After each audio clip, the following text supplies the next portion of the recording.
Welcome to Dead Man Talking. Tonight's story is a deep subterranean mystery that I'm sure you can all sink your teeth into. As ever, a huge thank you to the author, HGTV_neighbor. Please do take a second to head over and hit the upvote button and possibly a follow button. It really does help them build their presence as writers on the Reddit platform. As ever, please do let us know what you thought down below in the comments box. Please do like and share. It really does help build the channel and our community further. And why not hashtag TeamFEAR? And so, with that aside, let's get into tonight's story, entitled Return to the Dark.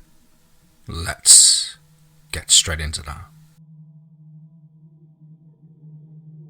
I work for a remote drilling site for a company up north. It's not classified per se, but due to some interaction with environmental wingnuts and some very strict privacy guidelines, we don't exactly advertise its location or the reasons we drill. Let's just say it's somewhere pretty cold and semi-desolate, and it sucks so much that they pay the guys like me a shitload of money to sit out there for months during the off-season, babysitting the drills and processing equipment.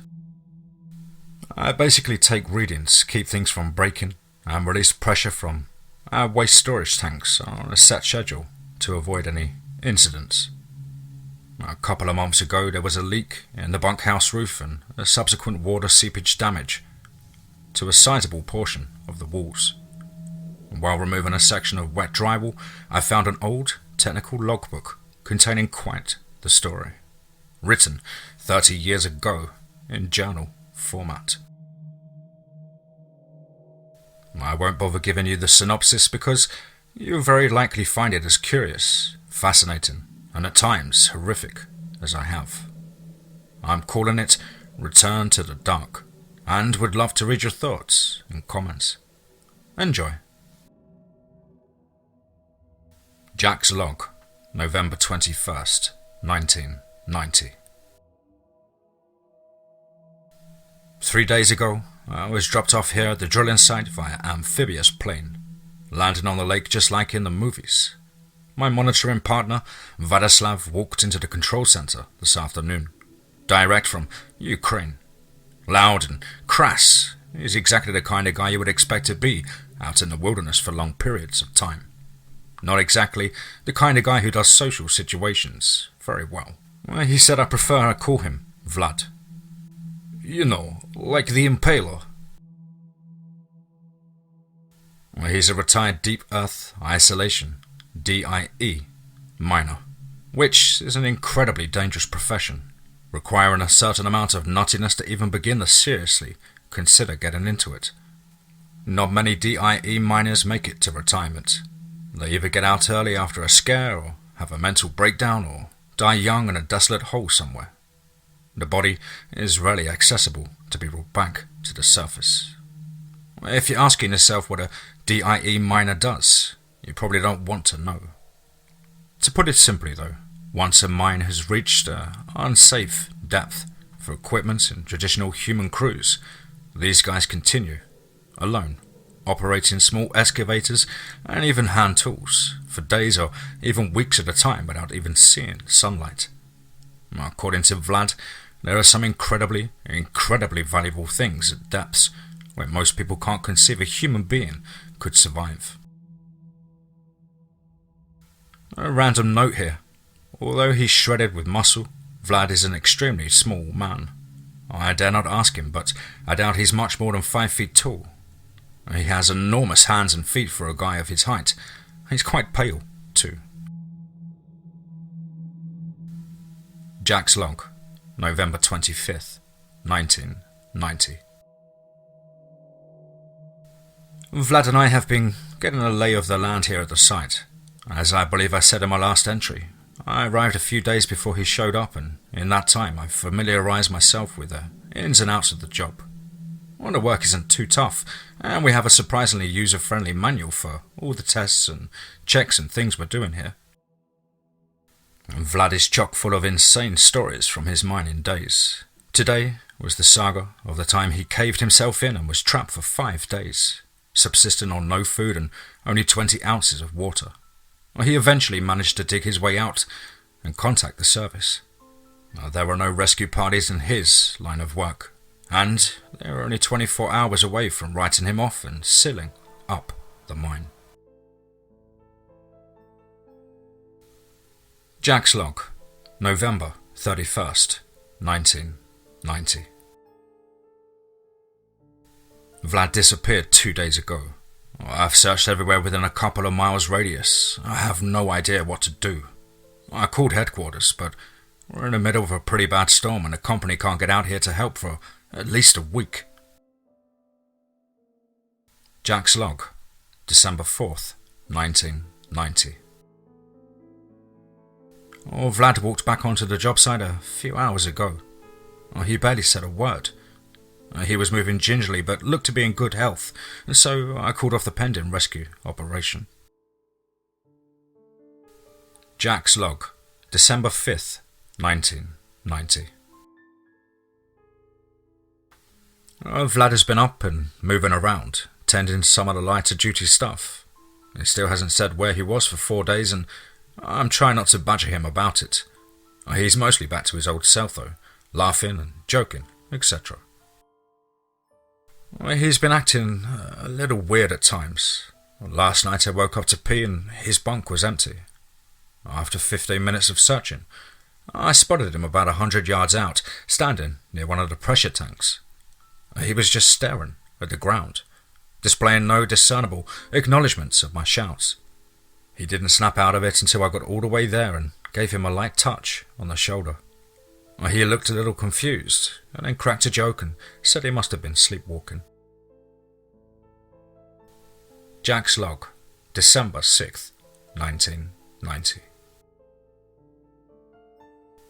Vlad was back out by the tank again last night, but this time I saw him leave the bunkhouse, and so I followed. He didn't initially respond to my touch this time because he was zoned out, muttering something in Ukrainian. It sounded like "Ya rozumiyo." OP's note. I think he means "Ya rozumiyo," or "I understand." I told him about this morning, and he didn't recognize my pronunciation and said he didn't recall any of last night to even give me a guess. I'm from West Virginia. My pronunciation of everything is kind of a mess by default, so I'm probably just not saying it correctly. Vlad is surprisingly flippant about this whole situation. He doesn't seem to comprehend how fucking scary it is to be out in the middle of the wilderness at night, alone, and watching a man you barely know staring at the ground like a zombie, and speaking a language you don't understand. I'm expecting too much out of a guy who spent 25 years living in mostly complete isolation, in a hand-dug holes. I doubt there's anything this guy is scared of. I would just let him do his thing, but I'm afraid he'll walk off into the woods again and not return. Jack's log, December 8th, 1990. Vlad didn't leave his bunk last night.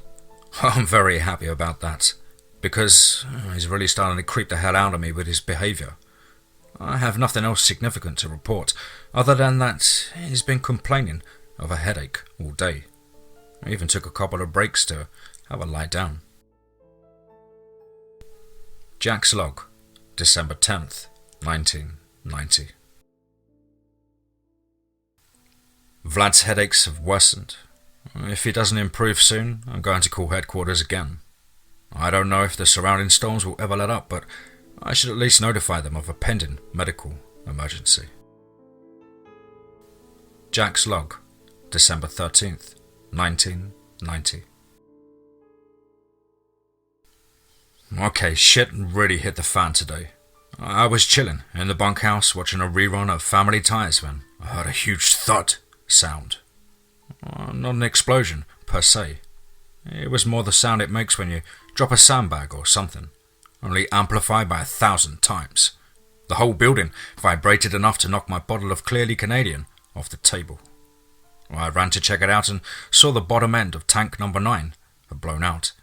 Apparently Vlad hasn't performed the pressure release sequence for several days.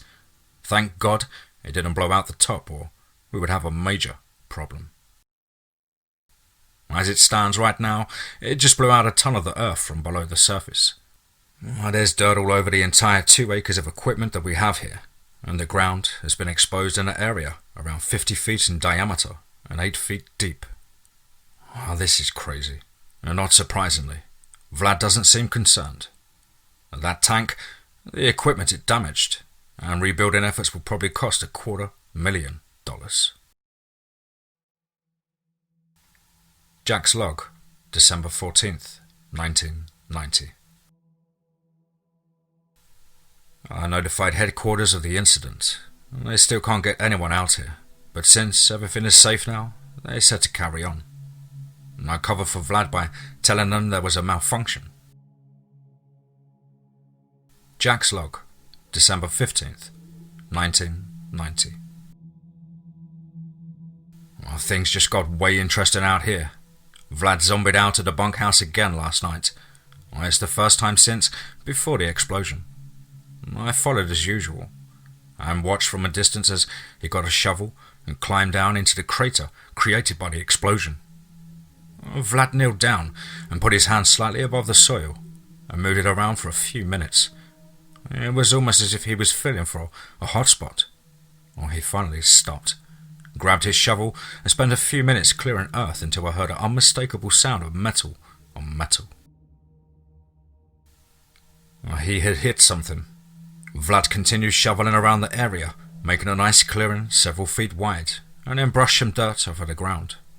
He knelt down and took a look, stood up and brushed himself off, nodding. He said something that sounded like "Otro meteoro do boom." I had a notepad with me this time so I could make sure I get it. After that, he picked up the shovel and headed back to the bunkhouse. I stayed out of sight, and when Vlad shut the bunkhouse door, I jumped into the pit and ran to take a look at what he had hit with that shovel. It was a metal cover, similar to a manhole, but it was square and made of thick, hand-hammered iron. It was dimpled.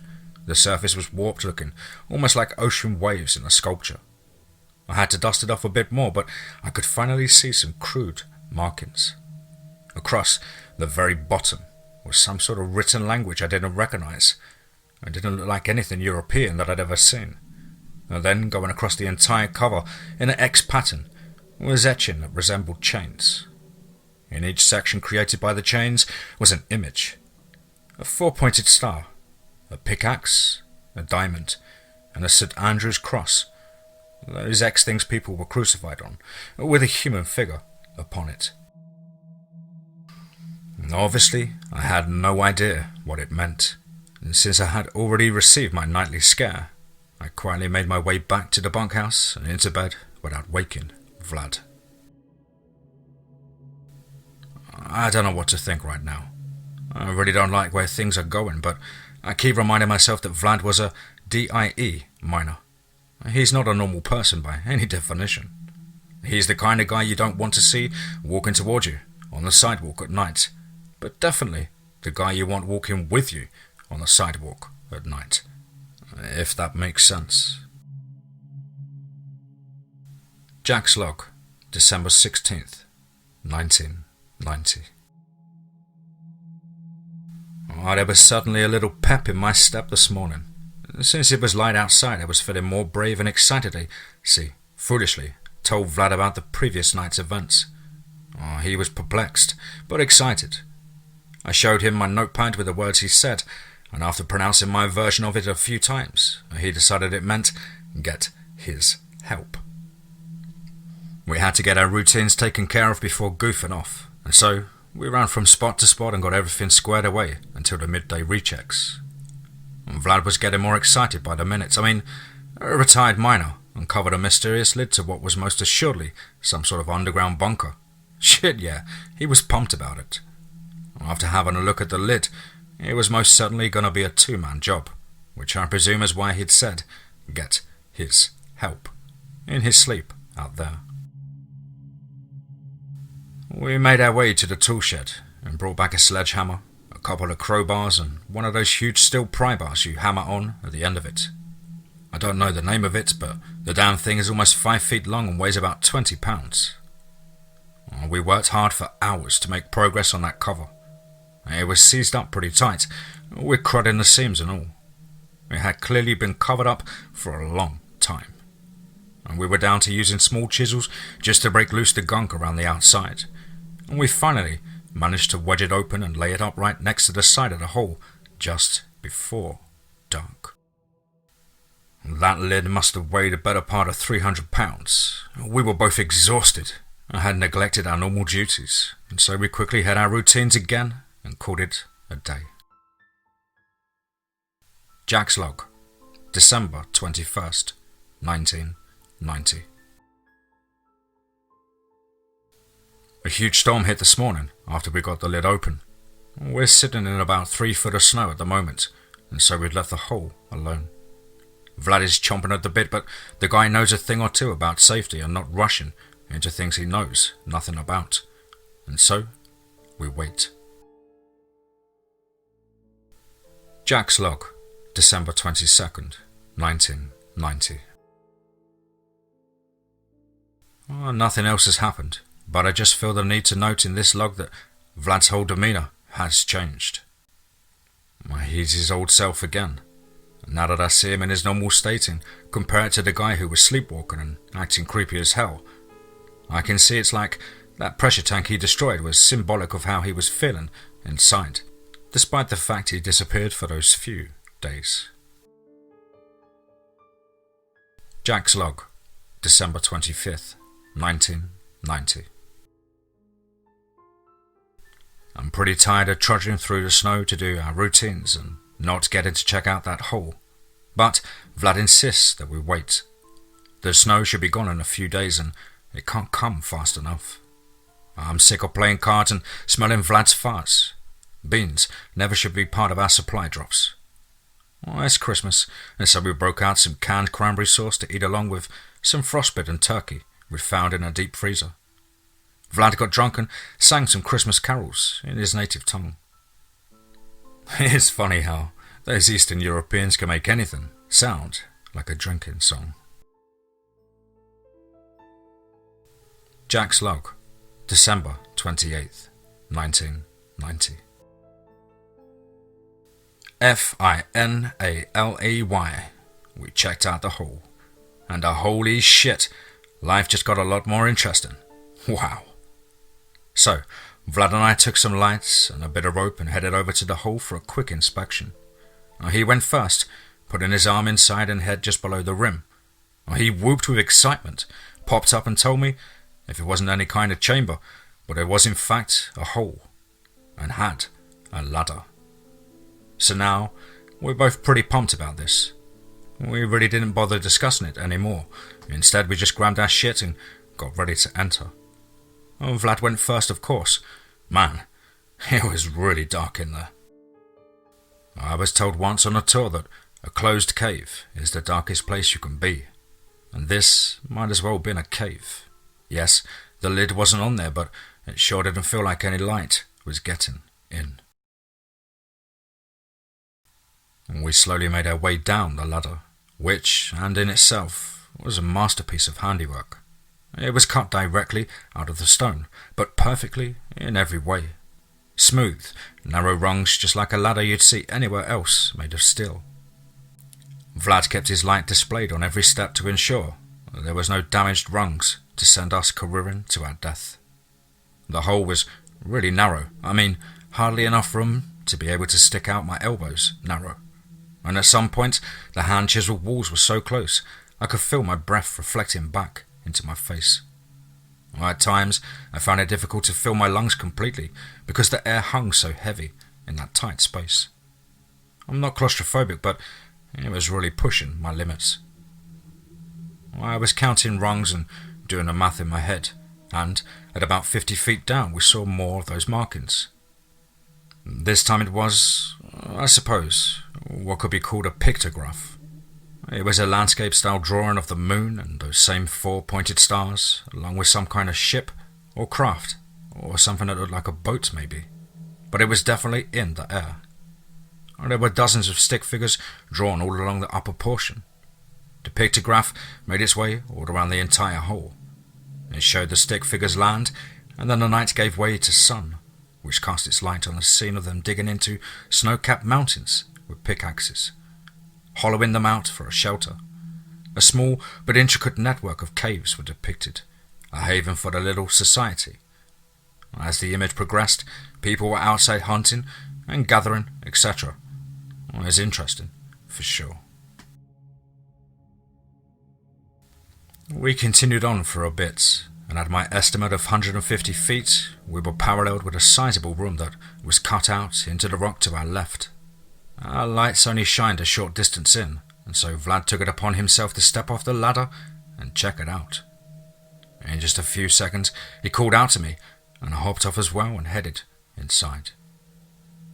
It looked like some kind of living quarters. There were crude wooden frames with surprisingly intact fabric. It was likely holding something like pine boughs or grass at some point, but it clearly dried up and disintegrated a long time ago. There wasn't much else left in the room. Only a few cups and a plate, all made of clay but still expertly crafted, like the ladder. The walls were almost completely covered in what appeared to be games. Think of something like tic-tac-toe or hangman, but some other types of games that I didn't recognize at all. And within the games and on its own there was quite a bit of text that neither Vlad nor I could interpret. In fact, I can't even recall it well enough to try and write it here.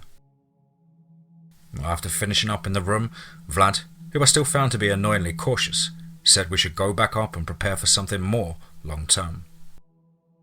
We really had no idea what we were getting into at this point, but I did protest a bit regardless. He looked up at me as if I was an idiot, pulled a few rocks he had stashed in his pocket when I wasn't looking, and dropped them. Vlad kept his fingers extended on that hand and began to count off the seconds. We never heard them hit the bottom. My eyes nearly popped out of my skull. I don't know what depth a person wouldn't be able to hear a few golf ball-sized rocks make contact, but even Vlad was surprised after 15 fingers' time. He looked up at me with a face that said, "Shut up and do what I said." And without saying a word, I gave Vlad a nod and began to ascend the ladder with haste. I was stupid to ever question a man who practically lived underground. We made our ascent, finally resurfaced and made our way back to the bunkhouse. My legs were beat. Jack's log, December 30th, 1990.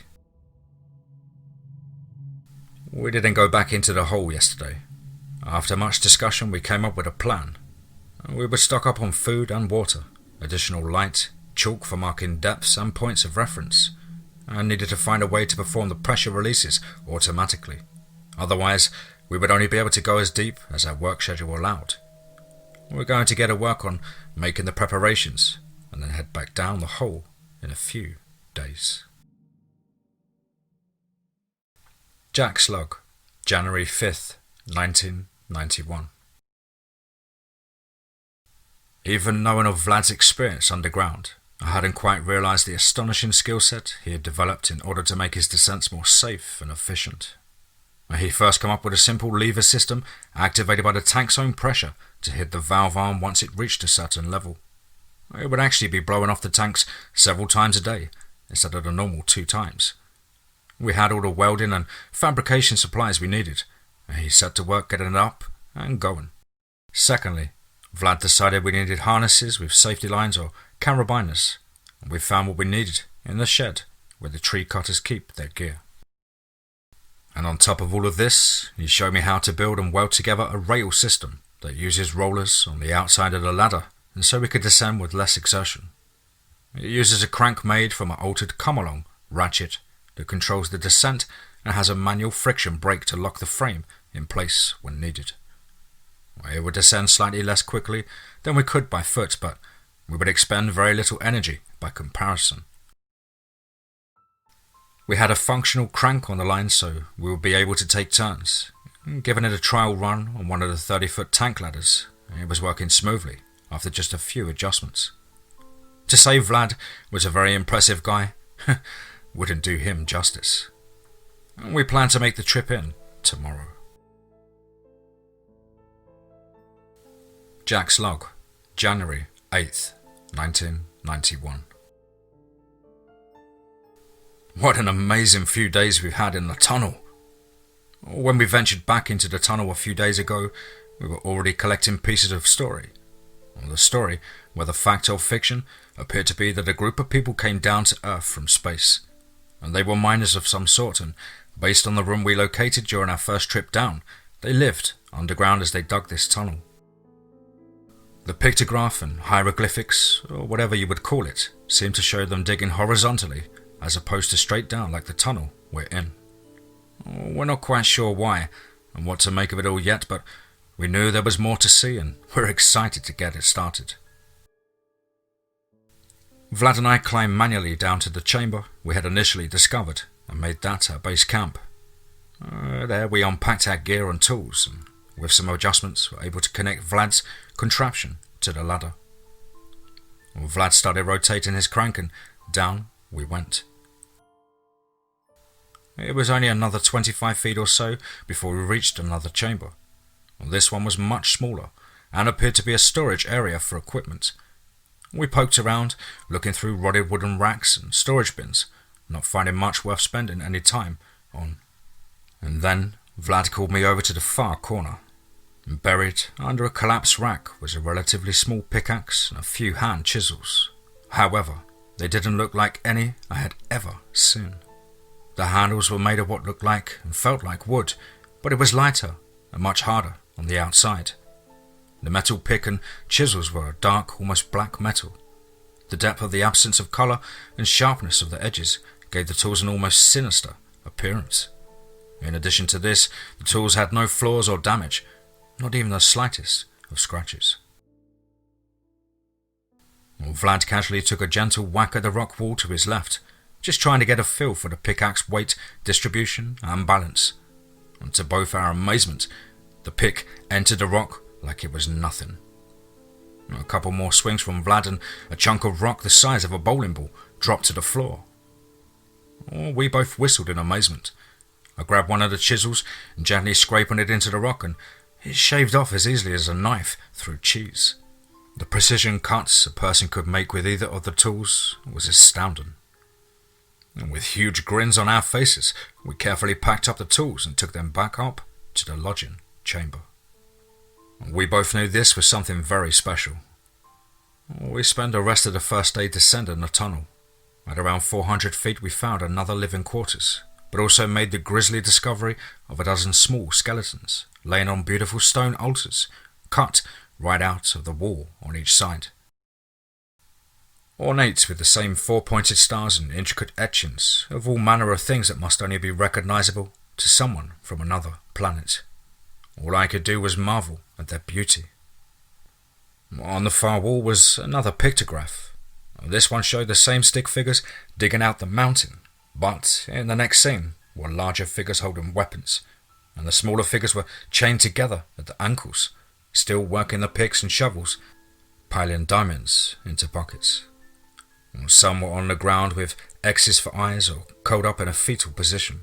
Others were being assaulted in various ways, with the larger figures in circles around some, or lined up as if taking turns. Another figure was depicted on a St. Andrew's cross, with a group of clearly distraught figures being forced to observe. Off to the side were some more of the larger figures that appeared to be roasting a baby-sized figure over the fire. That last one sent a shiver up my spine. I gave Vlad a sombre glance and saw he was visibly shaken as well. Jack's log, January 9th, 1991. Yesterday, after ascending the burial chamber back to the first underground living quarters, we had a long discussion about what we found and put forth our best effort to interpret the pictographs on the walls. And because of the incredible hand tools that we discovered, we agreed that whatever the story the walls were telling us was probably true. I mean, we were literally hundreds of feet down a narrow shaft that had been dug out of solid rock, smack dab in some of the most desolate land on the planet, where no one existed without regular supply drops. Despite the elevator system Vlad deployed, my hands and feet ache terribly. And there's no stopping now, though. The descent isn't finished. The story isn't finished. And the story has to be told. I believe we're the first to ever read it too, and agree that we don't want to leave those atrocities buried forever, even if they were only stored in our own minds. Jack's log, January 12th, 1991. Well, we've taken a few days off above ground. The plan now is to go as deep as possible. We gathered up a week's worth of supplies and will descend again tomorrow. Jack's log, January 13th, 1991.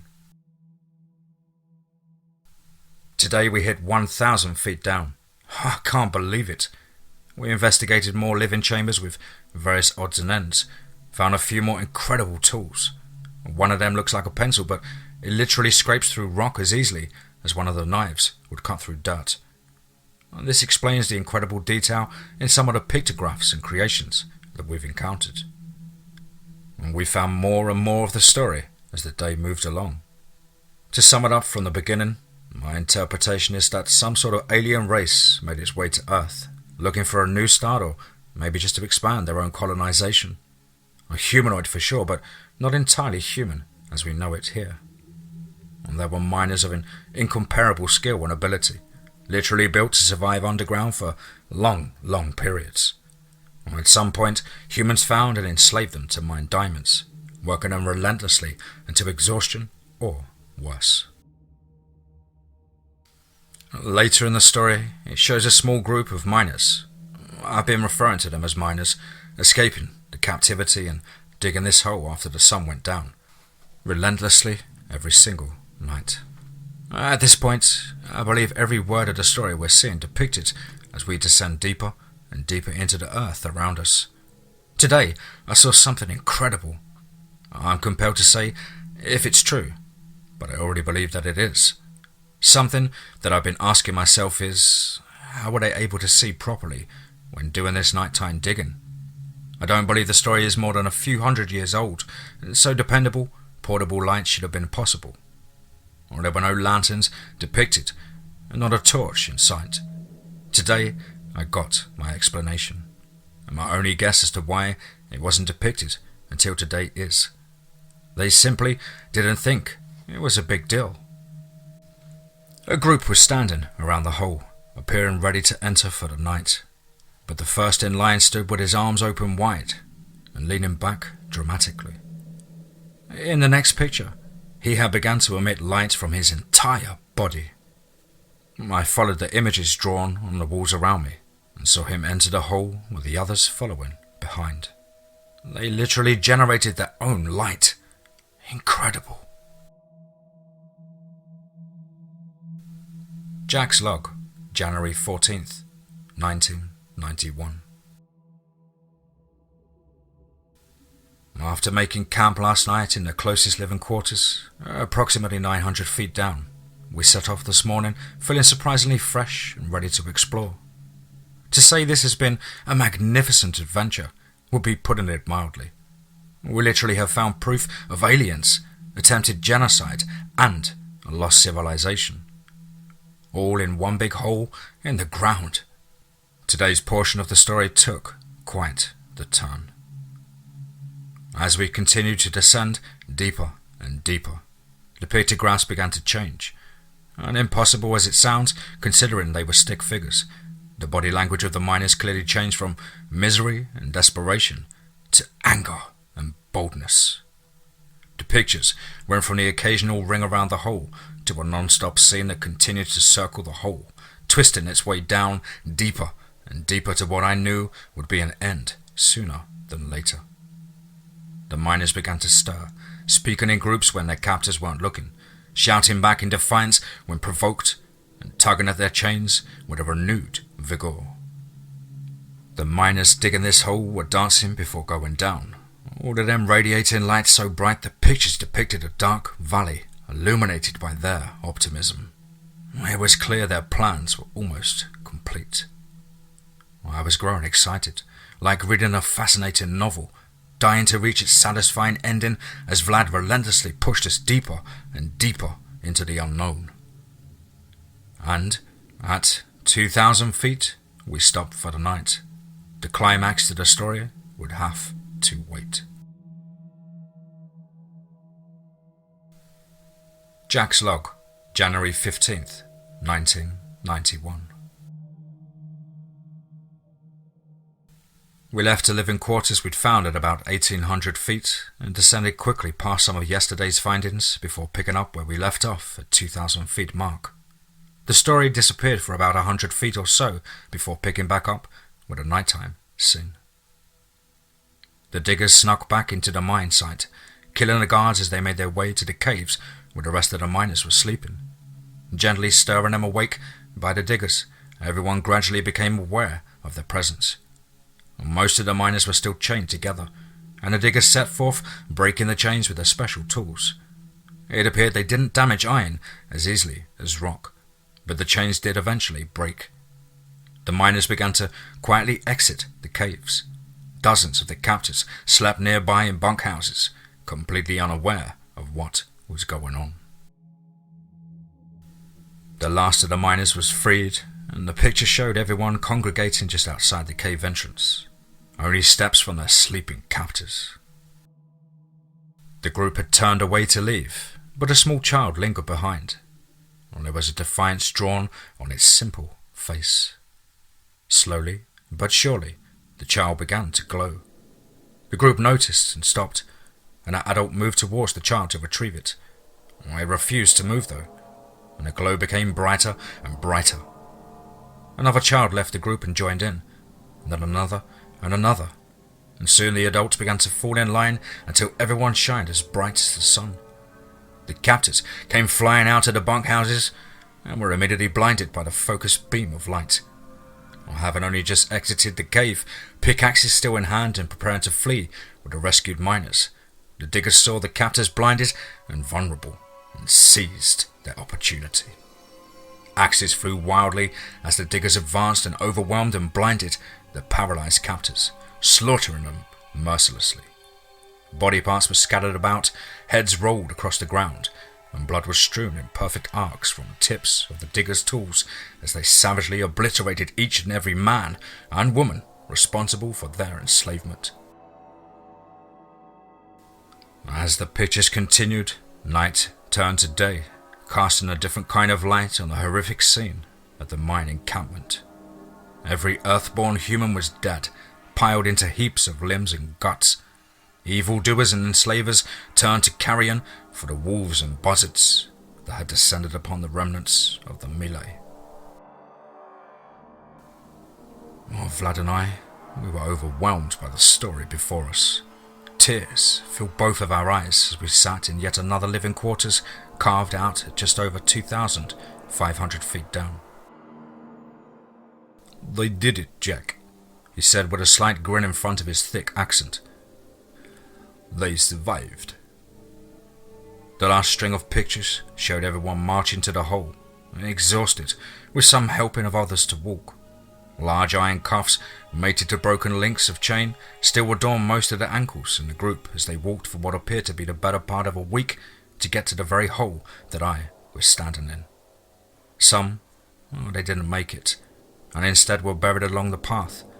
Most of those that did survive that march appeared to be on death's door and were slowly entering the hole.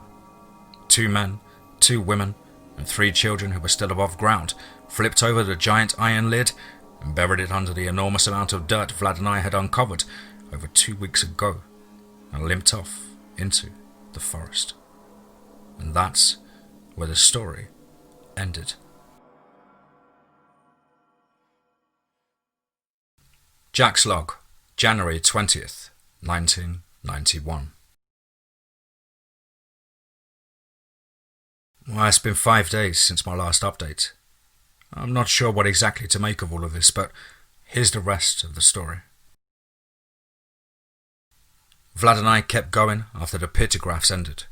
The pictures gave way to writing, and I have no clue as to what it said. Vlad was studying it carefully, sometimes scratching his head or stroking his beard in thought, but also nodding fairly often. It was almost looked as if he understood at least some of what he was seeing. I know now that he was, in fact, understanding it. At what I estimate was 3,200 feet into solid rock, in the middle of frozen tundra in a land far, far from any reasonably sized civilization, we hit the bottom. The tunnel ended in a chamber about 40 by 40 feet, filled with more tools, sculptures, wooden crafts, tables, chairs, and other such things. Clearly, they had spent some time living here. At one end of the room was a door about 5 feet high, and with one word written in a foreign script. I stared at it, confused just as much as before. And Vlad, he was crying. I looked over at him, feeling compelled to cry as well, but having no idea why. By that time, I suspected he could read of some of what he'd seen. Vlad, what does it say? Barely choking out the words, he replied, "It says, home." Before I could speak again, Vlad turned to face me. His eyes were glassy and distant. His mind was a million miles away now. "Jack, it is time for me to go. It is time for me to leave you. It is time for me to go home. I believe these are my people. Look at them, and look at me. We are the same, and I can read many of their words. Why can I read their words? Do you know?" I was floored. I don't know how I hadn't already seen it. The height, the hands and feet, the absurd comfort underground.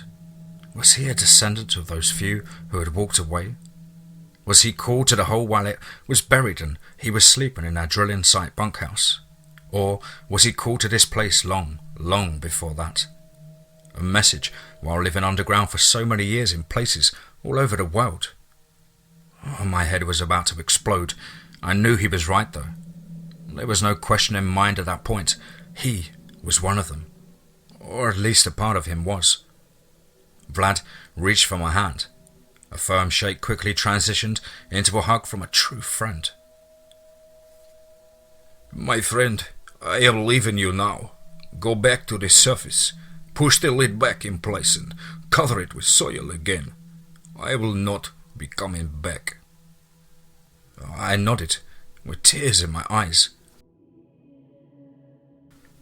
Vlad removed his helmet and headlamp, slipped out of his backpack and let it drop to the floor with a thud. He opened the door and sent in a cold blast of air into an already chilly chamber, and took the 2 steps into the pitch black. Putting his arms to his sides, he began to gently vibrate from head to toe. Looking back at me with a surprised grin upon his face, he began to emit light from every pore in his skin. Vlad then walked into the chamber, shielding my eyes as I closed the door behind him. I watched his light transform the dark into nothing but a memory. I sat there for a few minutes, still not quite believing what I just experienced. After finally returning my aching body to an upright position, I made my way to the base of the hole to engage the platform and begin the long ascent. I put one foot in place and then stopped. Stepping off again, I opened my pack and produced the incredible rock writing pencil. I'm no artist, but I can certainly draw a stick figure.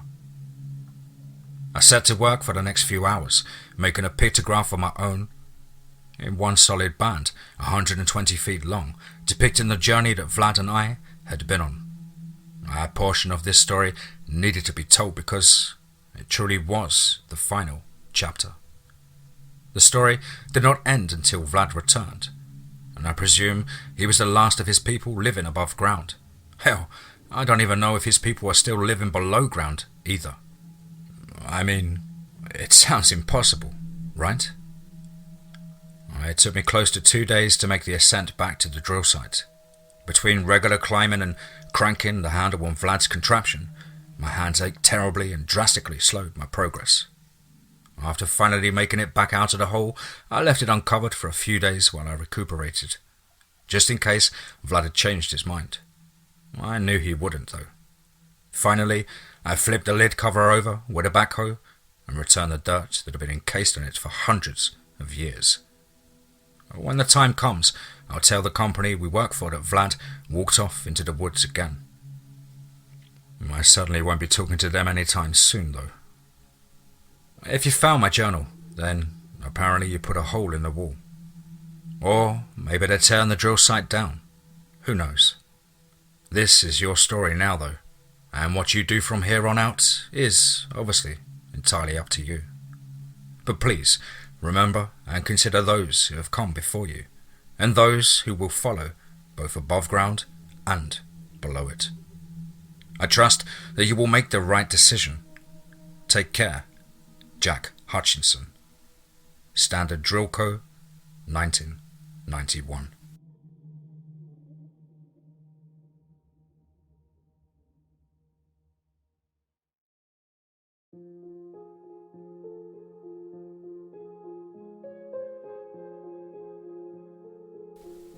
Wow. Another one. Wow. What a fantastic story there. Something a little bit different from, again, the wonderful mind of HGTV_neighbor. I really enjoyed that switch of things. Definitely a change of pace. And I love a good mysterious story. And lost civilizations is one of my favorite topics.